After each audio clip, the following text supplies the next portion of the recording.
সম্প্রতি আলিয়া মাদ্রাসা নারী ফুটবল দল গঠন করে খেলার নির্দেশনা দিয়েছে মাদ্রাসা শিক্ষা বোর্ড। এখন আমাদের করণীয় কি? দেশের প্রতিটি মাদ্রাসায় দাখিল ও আলিম পর্যায়ের নারী শিক্ষার্থীদের নিয়ে ফুটবল দল গঠনের নির্দেশ দিয়েছে মাদ্রাসা শিক্ষা বোর্ড। এ নির্দেশনা জারির পর দেশে ব্যাপক আলোচনা সমালোচনার সৃষ্টি হয়েছে। খুবই দুর্ভাগ্যজনক একটা বিষয়।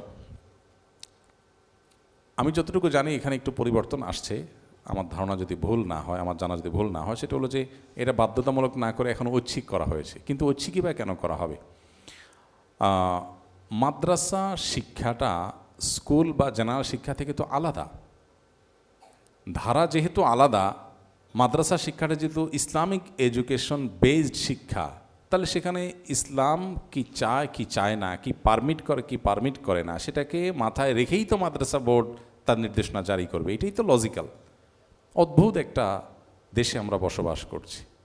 শিক্ষা ডিপার্টমেন্ট হোক অথবা মাদ্রাসা কর্তৃপক্ষ, মাদ্রাসা বোর্ড হোক, তারা নির্দেশনা জারি করার আগে, প্রত্যেকটা নির্দেশনা জারি করার আগে তাদের এটা মাথায় রাখা দরকার যেটা ইসলাম অ্যালাউ করে কি করে না। কারণ আমরা যেখানে এটা জারি করছি সেটা আমরা একটা ইসলামিক এডুকেশন সিস্টেমের মধ্যে এই নির্দেশনা জারি করছি। তো যে সিস্টেমটাই ইসলামিক, সেখানে অন ইসলামিক কিছু যদি আমি আরোপ করি তাহলে এটা ইসলামিক থাকলো কি? তো এই জন্য মেয়েদের জন্য পর্দাপ্রসিদের খেলাফ হয়, শরিয়া লঙ্ঘন হয়, এরকম কোনো কিছু নির্দেশনা থাকা উচিত না। তবে হ্যাঁ, এটা ঠিক যে ছেলেদের যেরকম এক্সারসাইজের দরকার আছে, মেয়েদেরও এক্সারসাইজের দরকার আছে সুস্থভাবে বেঁচে থাকার জন্য। তো তাদের এক্সারসাইজের সাথে আপনার আমাদের সংস্কৃতি, এদেশে মানুষের কৃষ্টি, কালচার, মূল্যবোধ, এগুলোর সাথে অ্যালাইন রেখে নির্দেশনা দেওয়া যেতে পারে, তাতে কোনো অসুবিধা নেই। কিন্তু আপনি নারী আর পুরুষকে এক করে ফেলার চেষ্টা করবেন, এই চেষ্টাটাই ভুল চেষ্টা। নারীকে পুরুষের মতো করার চেষ্টা অথবা কোনো নারী পুরুষের মতো হওয়ার চেষ্টা করে, এটা নারীত্বের জন্য অপমানকর। কেন অপমানকর? একজন নারী পুরুষ হওয়ার চেষ্টা করার মানে কি? একজন নারী তিনি পুরুষের মতো হতে চাচ্ছেন, এটার মতলবটা কি, মিনিংটা কি? এটা মিনিং হলো তিনি নারী হিসাবে অপমান বোধ করতেছেন, পুরুষ হওয়ার চেষ্টা করতেছেন, তাহলে তিনি একটা জাতে উঠলেন। এটা নারীত্বের জন্য অপমানকর। নারী নারী হিসাবে থাকবে, সে নারীত্ব নিয়ে প্রাউড করবে, সে কেন পুরুষের মতো হতে যাবে, তাকে কেন পুরুষের মতো বানায় ফেলতে হবে? বাংলাদেশের মানুষের কৃষ্টি কালচার কি? আমাদের মা বোন চাচিরা, আমাদের দাদিরা, নানিরা আবহমানকাল থেকে শত শত হাজার হাজার বছর আগ থেকে মুসলিম তো মুসলিম, হিন্দু নারীরাও তারা কি ফুটবল খেলে অভ্যস্ত? তাদের মতো করে তারা মেয়েদের খেলাধুলা তো আছে কিছু নাকি? তো তাদের এক্সারসাইজের জন্য এদেশের কৃষ্টি কালচার মূল্যবোধকে মাথায় রেখে নির্দেশনা দিতে হবে। মনে আসলো আর চাপিয়ে দিলাম। বিশেষ করে পশ্চিমাদের এজেন্ডাগুলোকে চাপায় দেওয়ার একটা প্রচেষ্টা শিক্ষা খাতে বিশেষ করে, এটা খুব ভয়ঙ্কর লেভেলে আমরা দেখতে পাচ্ছি, খুব দুর্ভাগ্যজনকভাবে। এটা কোনোভাবে হওয়া উচিত না। আমি আশা করব যে কর্তৃপক্ষ তাদের বোধোদয় হবে, আর এরকম নির্দেশনা দিয়ে থাকলে সেগুলোকে আপনারা ফাইট করবেন, কর্তৃপক্ষের সাথে এটা নিয়ে লড়াই করবেন। আমাদের স্কুলগুলোতে নির্দেশনা দেওয়া হয় যে পহেলা বৈশাখ উপলক্ষে গান বাজনা নাচ এগুলো করে ভিডিও করে সিডি জমা দিবেন ডিসি অফিসে। কে অধিকার দিয়েছে এটা আপনাকে? আমার সংবিধান আমার ধর্মীয় বিশ্বাস, ধর্মীয় আদেশ নিষেধ প্রতিপালন করবার অধিকার আমার সংবিধান দিয়েছে, আর আপনি সেটা লঙ্ঘন করতে আমাকে বাধ্য করছেন। এ রাইট আপনাকে কে দিয়েছে? এটা শিক্ষার নামে তামাশা ছাড়া আর কি চলছে আমাদের দেশে তামাশা। এটার বিরুদ্ধে আমাদেরকে ফাইট করতে হবে, প্রত্যেকটা মানুষকে যার যার জায়গা থেকে প্রতিবাদ করতে হবে। জিনিস আর খুঁজে পান না, কিশোর গ্যাংয়ের সব দেশ ভুলে যাচ্ছে, পোলাপান সব ধ্বংস হয়ে শেষ হয়ে যাচ্ছে, সেগুলো নিয়ে কোনো খোঁজ খবর নাই। নাচানো কুদানোর জন্য আপনারা পাগল হয়ে গেছে। পোলাপান এমনি যে ফালাফালি করতেছে, এগুলোর ঠেলা বাপ মা ঠিক থাকতে পারতেছে না, আরও আপনারা অফিসিয়ালি নাচানোর চিন্তা করতেছে। মানে কিভাবে এদেরকে সৎ বানাবেন, যোগ্য নাগরিক বানাবেন দেশের, সেটা নিয়ে এতটা কসরত দেখা যায় না। ছেলে মেয়েকে মিশায় ফেলাও, মিক্স করে ফেলাও, মুড়ি চানাচুর বানায় ফেলাও, এগুলোর জন্য যতটা চেষ্টা, এগুলো সব পশ্চিমাদের আরোপিত। এই আরোপিত জিনিস কখনো এদেশের মাটি, এদেশের মাটির মানুষ গ্রহণ করা উচিত না। পশ্চিমাদের ভালো জিনিসগুলো আমরা অবশ্যই গ্রহণ করব, খারাপ জিনিসগুলো না। আমাদের কৃষ্টি কালচার, ধর্মীয় মূল্যবোধ, এটাকে আপন জায়গা ঠিক রেখে আমাদেরকে বাকি কাজ করতে হবে। এই জিনিসগুলোর উপর আমাদের প্রত্যেককে যাদেরকে দায়িত্বশীল আচরণ করতে হবে।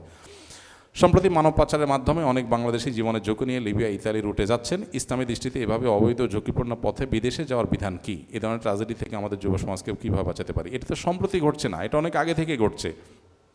ভালো করে শুনে রাখি, যারা ইউরোপ যাওয়ার জন্য, উন্নত দেশে যাওয়ার জন্য এরকম রিস্কি পথে পা বাড়াচ্ছেন, তারা যদি এই পথে গিয়ে মৃত্যুবরণ করেন তাহলে আত্মহত্যার গুনাহ হওয়ার আশঙ্কা আছে।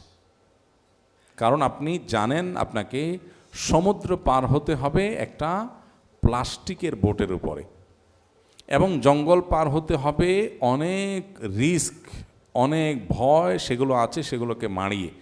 তাহলে জীবনকে এত রিস্কের মধ্যে ফেলার কোনো সুযোগ নাই। আল্লাহ বলেছেন, ওয়ালা তুলকু বিআইদিকুম ইলা তাহলুকা, তোমরা নিজেদেরকে ধ্বংসের দিকে ঠেলে দিও না। লক্ষ লক্ষ টাকা খরচ করে জমা বিক্রি করে যাওয়ার চেষ্টা তো করছেন, আবার জীবনকে রিস্কের মধ্যে ফেলছেন।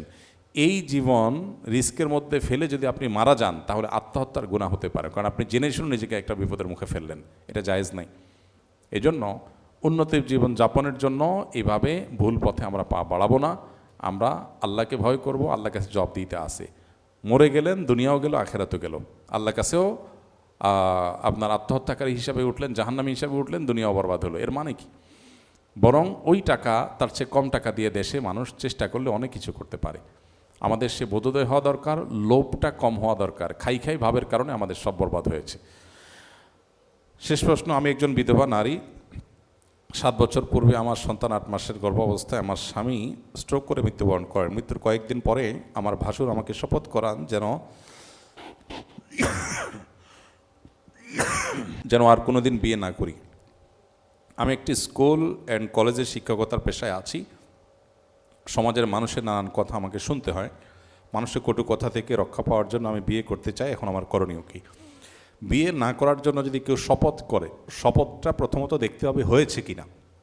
শরিয়ার দৃষ্টিকোণ থেকে শপথ এক জিনিস, আর আমাদের সমাজের পরিভাষায় শপথ অনেক সময় ভিন্ন জিনিস হয়। আমাদের সমাজের পরিভাষায় যেমন একজন বলল, বাপের ক্রিয়া করলাম, মায়ের ক্রিয়া করলাম, পোলার মাথা শুয়ে করলাম, তো এগুলাতে কি হয় না? শপথ হয় না। শপথ হয় কিসে? আল্লাহর নামে। যদি বলে যে আল্লাহর কসম আমি বিয়ে করব না, এটা যদি আপনার ভাসুর আপনাকে এরকম শপথ করায় থাকে, তাহলে প্রথমত আপনার ভাসুর অন্যায় করেছে, আপনি নিজে অন্যায় করেছেন, উভয় তওবা করা উচিত। কারণ এটা কোনো সঠিক বা ভালো কোনো শপথ না। একজন বিধবা নারী তার স্বামী মৃত্যুর পর 4 মাস 10 দিন তিনি অপেক্ষা করবেন। এরপর যদি গর্ভবতী হন, সন্তান প্রসব পর্যন্ত তিনি অপেক্ষা করবেন। এরপর তিনি যে কোনো জায়গায় বিয়ে বসতে পারেন। বরং বিয়ে বসাটাই হলো শরিয়ার নির্দেশনা এবং চাহিদা। বিয়ে না বসে থাকাটা শরিয়ার চাহিদা নয়। আমাদের সমাজে এটা ট্যাবু হয়ে গেছে যে বিধবা নারীরা বিয়ে করলে মানুষ খারাপ চোখে দেখে। কোনো পুরুষের স্ত্রী মারা গেলে সে বিয়ে করলে খারাপ চোখে দেখে। এটা আমাদের সমাজের রোগ এবং ব্যাধি এবং মূর্খতা, অজ্ঞানতা। একজন মানুষ তার জীবনে জীবন সঙ্গিনীর প্রয়োজন হয়, জীবন সঙ্গীর প্রয়োজন হয়। এখানে শুধু সেক্সুয়াল ইস্যুই থাকে না, এর বাইরেও ইস্যুস থাকে।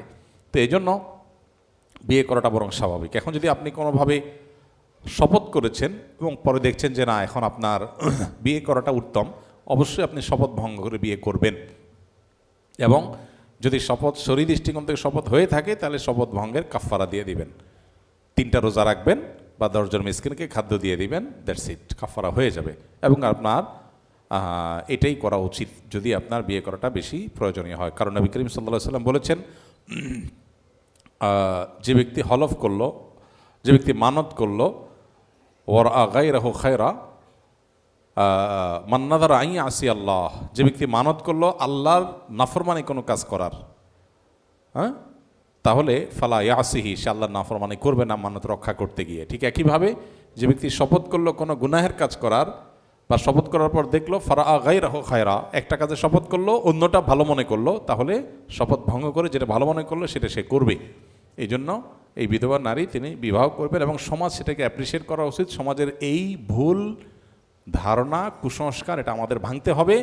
বিধবা নারীদের বিয়েকে অ্যাপ্রিসিয়েট করতে হবে। যে সমস্ত পুরুষদের স্বামী মারা যাবে, স্ত্রী মারা যাবে, সে সমস্ত পুরুষরা বিয়ে করবে, সমাজে সেটা সহযোগিতা করতে হবে। অনেক সন্তানরা আছে, বাপ যথেষ্ট এখনও শক্ত আছেন, মা মারা গেছেন, সব মেনে নিবে, কিন্তু বাপের বিয়ে মানবে না। নামাজি কালামি ছেলে মেয়ে, এটা মানে না। অজ্ঞানতা এবং মূর্খতা ছাড়া কিছুই না। বাপের যদি সত্যিই আপনার হিতাকাঙ্ক্ষী হয়ে থাকে, তাহলে বাবাকে বিয়ে দেওয়ার ব্যাপারে পজিটিভ থাকা। হ্যাঁ, বাবা নিজে করতে না চাইলে ভিন্ন কথা, তো সন্তানদের পজিটিভ থাকা দরকার। তো সমাজের এই ভুল ধারণা আমাদের ভাঙতে হবে।